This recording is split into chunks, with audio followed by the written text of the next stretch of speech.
What's going on, guys? This is Rob, and in this video, we're going to talk about how Doctor Doom should replace Kang in the Marvel Cinematic Universe. So the talk of the town is that Marvel Studios has parted ways with Jonathan Majors following the conclusion of his trial, and Avengers Kang Dynasty has reportedly been renamed to Avengers 5. So it looks as though they're walking away from the whole thing about Kang. So here's my idea about Doctor Doom, right? So here's the thing.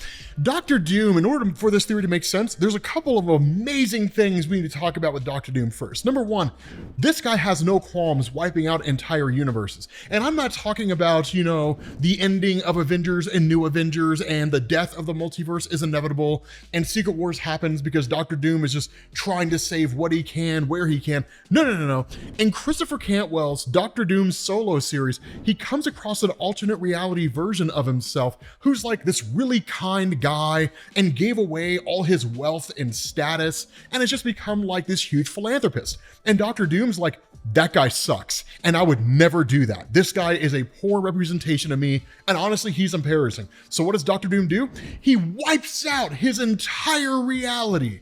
Literally, he just dusts the whole universe and leaves. And it's just one of the most baller things that Doctor Doom's done. So that guy has no qualms with doing that. The other part of this is that Doctor Doom genuinely believes he's smarter than everybody else. He's not. We learned that at the end of Secret Wars 2015. Secretly, he knows that Reed Richards is smarter than him and a better man than him, but his arrogance kind of prevents him from being able to believe that. So with those two things under our belt, the stage is set for this theory to make sense. So first and foremost, Doctor Doom is one of the only people in the Marvel Cinematic Universe who knows about the Kang Dynasty. The only other people who know about this are, of course, the obvious choices: Loki, the TVA, Sylvie, who's out there somewhere. Janet Van Dyne has probably talked to like the entirety of the cast of Quantumania and kind of spilled the beans about everything regarding Kang and what she knew about the council. And like, that's really it. The only other person out there in the Marvel Cinematic Universe who knows about the Kang Dynasty who's not been revealed is Reed Richards. And I have a whole theory about him. If you guys are interested in that, then let me know down in the comments section. But in effect, Doctor Doom here learns about Kang the Conqueror.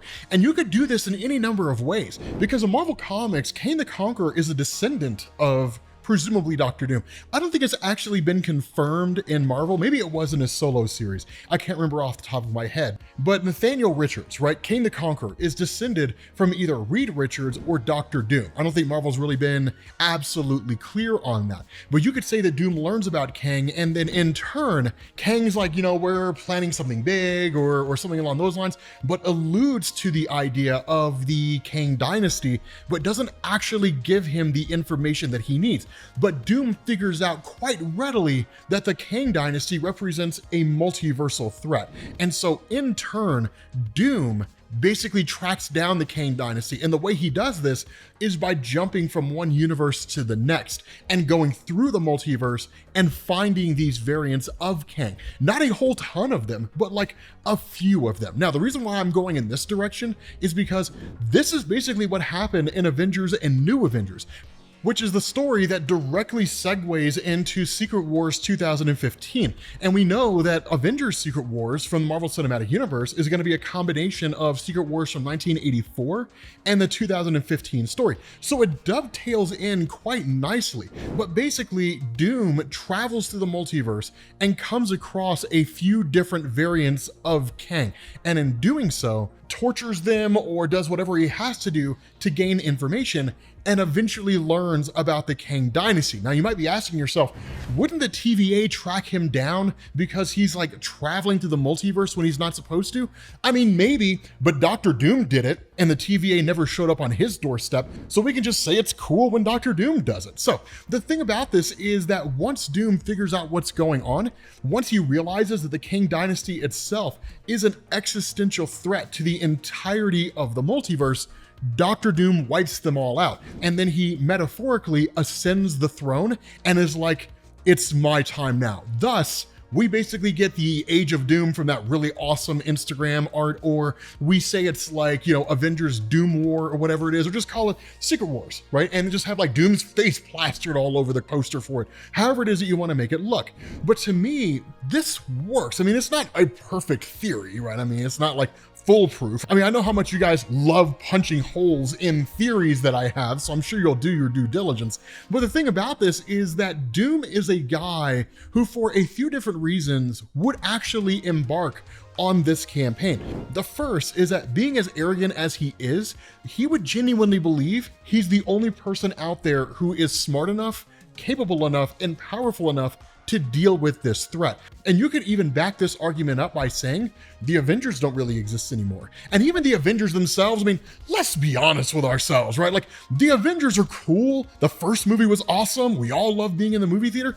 If that team had fought Doctor Doom, he would have slapped them around like when Hulk smacked around Loki, right? I mean, Doom would have just, Doom would have clapped the Avengers' cheeks in no uncertain terms, my friend. That's exactly what would have happened, right? It would have just been absolutely amazing.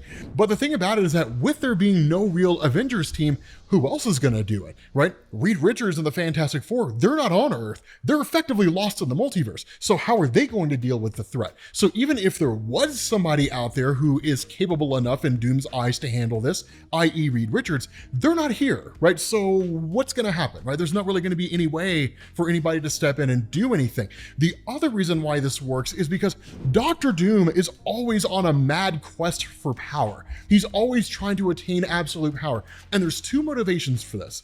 The original motivation is that Doctor Doom's mom had sold her soul to Mephisto in order to gain power, and then when she died, Mephisto collected her soul. And every year he would basically go to Mephisto's realm, he would fight him, try to free his mom's soul, it would never work, and then it happened in Triumph and Torment when him and Doctor Doom teamed up and they basically won. We're not invoking Mephisto here. As cool as it would be to see him, that's not going to be the case. The other thing about this is in Jonathan Hickman's Fantastic Four, I don't remember which issue it was, but one of the things that was specified by the Council of Reeds is that Doom's quest for power is insatiable, right? Even after undergoing his quest and freeing his mom's soul, he will always try to attain absolute power. There's no way to stop him. That's the reason why the Council of Reeds had just lobotomized like 110 versions of Doctor Doom, right? They were all just under the Citadel just saying Doom, right? I mean, they just shut their brains down, right? Their higher cognitive function, reduce them to a, basic state. But like, Doom is always hunting for power. What better way than to have Doctor Doom just appear in the MCU than by wiping out the Kang Dynasty and going forward from there? Now, people will say, but Rob, Doctor Doom needs to be built up to. You can't just throw him into the MCU because reasons. That's the biggest bunch of malarkey ever. If Doctor Doom appeared in a post-credit scene right now, you would absolutely lose your minds, right? Like, you would freak out. You wouldn't be sitting there thinking, well, this post-credit scene is terrible because Doctor Doom needs to be built up to. No, you would jump out of your chair, popcorn would go flying, your drink would fall off your lap and spill on the ground, and you'd be jumping up and down, taking to Twitter, and his name would be trending for 3 weeks. So here's the thing, man, let me know what you guys think down in the comments section, right?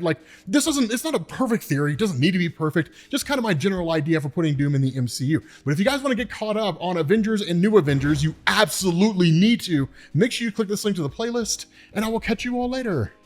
Peace.